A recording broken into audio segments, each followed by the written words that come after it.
फरवरी 1, 2003 NASA का Colombia spacecraft space में कई सारे रिसर्च कर वापस अर्थ के एटमॉस्फेयर में एंट्री करती है। इसमें सवार है भारतवर्ष की पहली महिला एस्ट्रोनॉट्स कल्पना चावला और उनके साथ अन्य 6 क्रू मेंबर। पृथ्वी से 63 किलोमीटर ऊपर उनमें बैठे एस्ट्रोनॉट्स को एक जोर का झटका लगता है और सांस लेने में तकलीफ होने लगती है। जब तक कि वे लोग कुछ समझ पाते तब तक स्पेस शटल उनके कंट्रोल से बाहर होकर एक धधकता हुआ आग के गोले में बदल जाता है और एक भयंकर ब्लास्ट के साथ स्पेस शटल देखते ही देखते कई टुकड़ों में बंटकर अमेरिका के टेक्सास शहर पे राख बनकर बरसता है। और इसी के साथ भारत की बेटी कल्पना चावला के साथ सातों के सातों एस्ट्रोनॉट्स एक इतिहास बनकर रह जाता है। इस घटना को लेकर आज तक लोगों द्वारा कई सारे इल्जाम लगाए जाते हैं कि नासा ने इस घटना के बारे में पहले से जानते हुए भी इन लोगों को मौत के मुंह में धकेल दिया। तो आइए इस मिशन से जुड़ी सारी सच्चाई, कल्पना चावला और उनके द्वारा बिताए गए वो अंतिम पलों को करीब से देखते आज के इस ब्लास्टिंग वीडियो में। नमस्कार, मैं गौतम और आप देख रहे हैं जीके इंटरेस्टिंग। दोस्तों, 17 मार्च 1962 हरियाणा के करनाल में पिता बनारसी लाल और माता संजोती चावला के यहाँ एक बच्ची की जन्म हुई जिसका नाम कल्पना दिया गया। बचपन से ही आत्मविश्वासी रही कल्पना अपने 4 भाई बहनों में सबसे छोटी थी। उन्होंने अपनी प्रारंभिक शिक्षा टैगोर बाल निकेतन करनाल से पूरी की।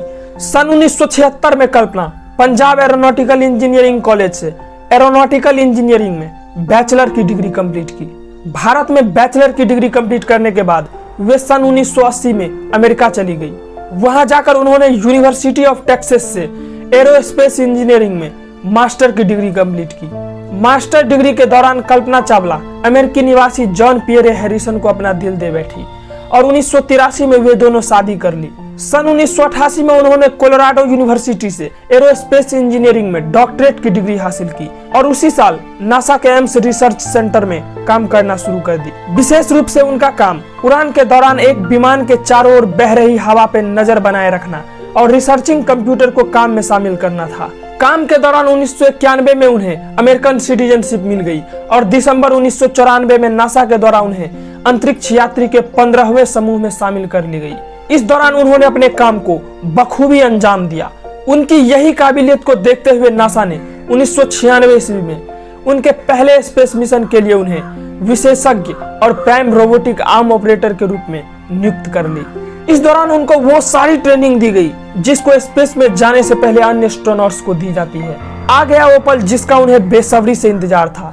19 नवंबर 1997 को कल्पना कोलंबिया के स्पेस शटल में बैठ फ्लोरिडा के कैनेडी स्पेस सेंटर से टोटल 6 क्रू मेंबर के साथ अपनी पहली उड़ान भरती है और उसी के साथ स्पेस में जाने वाली पहली भारतीय महिला बन जाती है। स्पेस की दुनिया में ब्रह्मांड का अद्भुत नजारे देख कल्पना कहती है कि जब हम तारों और आकाश गंगा को देखते हैं तो ऐसा लगता है कि फ्यूचर में आप ये नहीं कहोगे कि मैं इंडिया या अमेरिका से हूँ, आप ये भी नहीं कहोगे कि मैं पृथ्वी से हूँ, बल्कि आप ये कहोगे कि I am from milky way Galaxy. इस मिशन का नाम STS-87 दिया गया जिसमें उन लोगों ने कई प्रयोग किए जिसमें माइक्रोग्रेविटी में पौधों का रिप्रोडक्शन और स्पेस में अलग अलग चीजों की बिहेवियर जैसी चीजें शामिल थी। इस दौरान उन्होंने टोटल 15 दिन 16 घंटे स्पेस में बिताई और पुनः 15 दिसंबर 1997 को पृथ्वी पे वापस आ गई। पिछली मिशन की कामयाबी को देखते हुए सन 2001 में नासा ने अपने दूसरे स्पेस मिशन के लिए फिर से उन्हें सिलेक्ट कर लिया। इस मिशन का नाम STS-107 दिया गया। फाइनली 16 जनवरी 2003 को फिर से फ्लोरिडा कैनेडी स्पेस सेंटर से कोलंबिया स्पेस शटल मौत बनकर अपनी 28वीं और आखिरी उड़ान भरती है और देखते ही देखते आंखों को ओझल करते हुए कुछ ही मिनटों के अंदर अर्थ के ऑर्बिट में पहुंच जाती है। वे लोग पृथ्वी पे बैठे मिशन कंट्रोल के ऑर्डर अनुसार रॉकेट को स्पेस शटल से अलग कर स्पेस में अपने मिशन पर रवाना हो जाती है। इस दौरान उन लोगों ने 80 से भी अधिक प्रयोग किए जिसमें कीड़े मकोड़े और मछलियों के द्वारा स्पेस में की जाने वाली एक्टिविटी भी थी। इस बार टोटल 15 दिन 22 घंटे और 20 मिनट तक स्पेस में रहने के बाद कोलंबिया 1 फरवरी 2003 को वापस अर्थ के एटमॉस्फेयर में एंट्री की। तभी अचानक उनमें बैठे एस्ट्रोनॉट्स को एक जोर का झटका लगा और सांस लेने में तकलीफ होने लगी। जब तक कि वे लोग कुछ समझ पाते उससे पहले ही हवा के लग रहे प्रेशर से उन लोगों की सांसें थम गई और ऑक्सीजन की कमी से सभी क्रू मेंबर बेहोश हो गए। बेहोश होते ही उनकी बॉडी टेम्परेचर एकाएक बढ़ा और जब तक स्पेस शटल ब्लास्ट होती उससे पहले ही उन लोगों की मौत हो गई। अब शटल पे कोई कंट्रोल ना होने के कारण तेजी से वायुमंडलीय गैस के प्रेशर से कोलंबिया का इंटरनल स्ट्रक्चर पे काफी दबाव पड़ने लगा और देखते ही देखते पूरी की पूरी स्पेस शटल एक आग के गोले में तब्दील होकर एक भयंकर ब्लास्ट के साथ कई टुकड़ों में अमेरिका के टेक्सास शहर पे गिरी। इतने बड़े हादसा को देख नासा 2 साल तक अपने स्पेस प्रोग्राम को रद्द कर दी। कई साल तक तो लोग यही सोचते रहे कि उन लोगों की मौत खुद के द्वारा की गई गलती से हुई होगी। जब नासा ने इस पर फिर से जांच की तो इसका कारण जानकर लोग हैरान रह गए। इस कारण को जानने के लिए पहले हमें स्पेस शटल के स्ट्रक्चर को जानना होगा। दोस्तों, किसी भी स्पेसक्राफ्ट को अर्थ के ऑर्बिट तक पहुंचाने के लिए रॉकेट का यूज किया जाता है और उस रॉकेट को उड़ने के लिए जरूरत होती है हाइड्रोजन फ्यूल।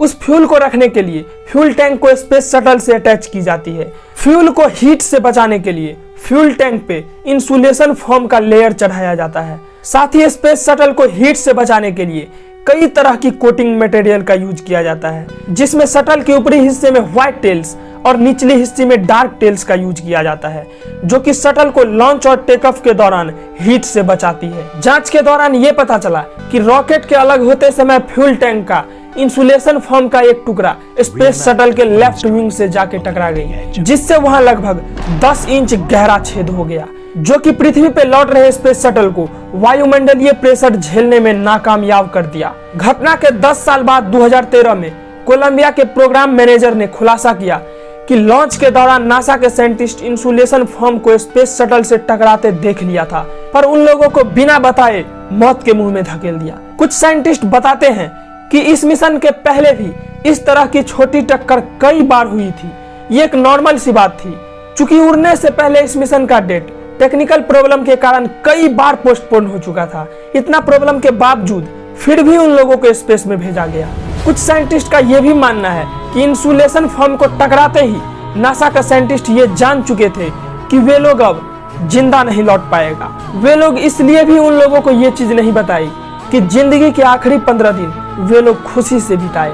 दोस्तों, बचपन में जो बच्ची चांद सितारे को देख हमेशा उसके बारे में सोचा करती थी, वही कल्पना आज हमारे लिए सदा के लिए आंखों का तारा बन गई। तो दोस्तों, कैसी लगी आज की ये वीडियो हमें कमेंट में जरूर बताइए और इसी तरह की इंटरेस्टिंग वीडियो और मुझे सपोर्ट करने के लिए ध्यान से चैनल को सब्सक्राइब कर बेल आइकन को प्रेस जरूर कर लीजिए, ताकि आप सदा के लिए हमारे इस यूट्यूब फैमिली के मेंबर बन जाए। और अगर स्पेस से रिलेटेड और सारी वीडियो देखना चाहते हैं तो इसका लिंक डिस्क्रिप्शन में दी गई है, वहां जाके आप देख सकते हैं। धन्यवाद।